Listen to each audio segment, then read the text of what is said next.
अस्सलाम वालेकुम भाई, क्या हाल चाल है? और सुनाओ, कहाँ थे इतने दिनों से? मुझे बहुत ज़रूरी काम था तुमसे, लेकिन तुम काफ़ी दिनों से मुझे मिले नहीं। फ़ोन करता हूँ तो फ़ोन भी नहीं उठाते, घर पे जाता हूँ तुम घर पे होते नहीं हो। लेकिन आज तुम देख लो, मिल ही गए। वालेकुम सलाम भाई। कौन सा इतना ज़रूरी काम था तुम्हें मुझसे जो तुम मेरे पीछे इतने पड़े हुए हो? घर में भी आ रहे हो, फ़ोन भी कर रहे थे। आखिरकार मुझे भी तो पता चले ना, कौन सा इतना ज़रूरी काम था। मुझे पता तुम्हें मुझसे क्या काम हो सकता है।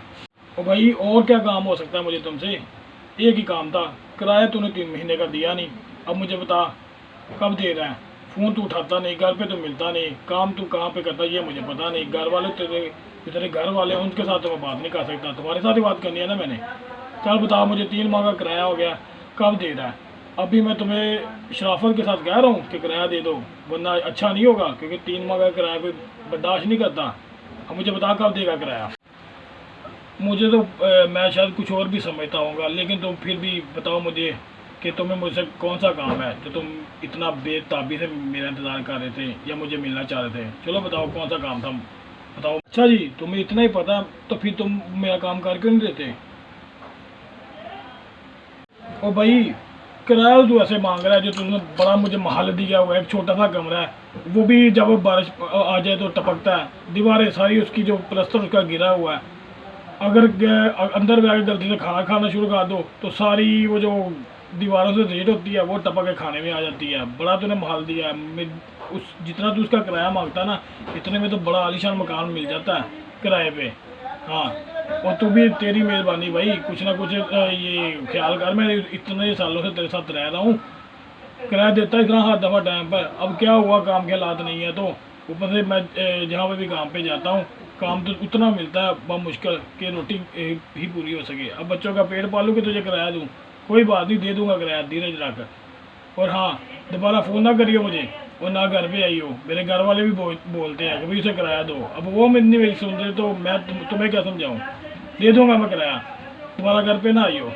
ओ भाई दे दे, 3 माह का किराया है, कोई 1 डेढ़ माह का नहीं है जो तू इस तरह की बातें कर रहा है। एक तो किराया देना, और ऊपर से तूने कितना शोर मचाया हुआ है। आराम से बात भी कर लेता बंदा, तेरा तो वो हिसाब है, एक तो चोरी और ऊपर से सीना। अच्छा, तो मेरे जहन में भी यही बात थी। ओ भाई दे दूंगा किराया, 3 माह का किराया। भागा जा रहा हूँ मैं कहीं? 3 माह का किराया, किराया किराया किराया किराया। काम के हालात देखे हैं, मुल्क के हालात देखे हैं, काम कहीं मिलता नहीं है। जो मिलता है थोड़ा बहुत मिलता है, इतना मिलता है कि बंदा अपना गुजारा ही कर सके, गुजर बसर ही कर सके, उससे रोटी पूरी हो जाए वो बड़ी बात है। तुझे किराए की पड़ी हुई है, किराया दे दो किराया दे दो किराया दे दो। इतने तरह मकान किराए पे हैं, एक मुझसे किराया नहीं लोगे तो कौन सी आखिर आने वाली है तुम्हें? कोई बात नहीं, दे दूंगा किराया, सब्र करो, धीरज रखो, धीरज। धीरज भी कुछ किसी चीज़ का नाम है। देता हूँ भाई तुम्हें किराया, देता हूँ, करता हूँ मैं किसी कहीं से पैसों का बंदोबस्त और देता हूँ तुम्हें किराया। वाह क्या बात है, क्या बात है भाई, किराया तूने देना है, मालिक मकान मैं हूँ। एक तो तू किराया नहीं दे रहा, और ऊपर से मुझे धमकी भी लगा रहा है कि घर पे ना आई हो, घर पे ना आई हो। अभी मैं तुम्हें 3 दिन का मोहलत दे रहा हूँ, किराया दे दो, वरना तो उठा के हर चीज़ बाहर मारूंगा। फिर ना कहना कि चौधरी साहब ने मेरे साथ ज्यादती की है। दे दो किराया इंसान बनकर, वरना बहुत बुरा होगा। अब मुझे दोबारा ना कहना पड़े, ठीक है? अब मुझे किराया भेज दियो, ये मैं तुम्हें कह रहा हूँ, दोबारा ना मुझे कहना पड़े। अगर आपको हमारी वीडियो अच्छी लगे तो हमारी वीडियो को लाइक और सब्सक्राइब कर दीजिएगा, और वीडियो को शेयर भी कर दीजिएगा, ताकि हमारी आने वाली वीडियोस आप तक बआसानी पहुंच सके। अगली वीडियो तक के लिए इजाज़त दें, अल्लाह हाफिज़, और देखते रहे फन 9।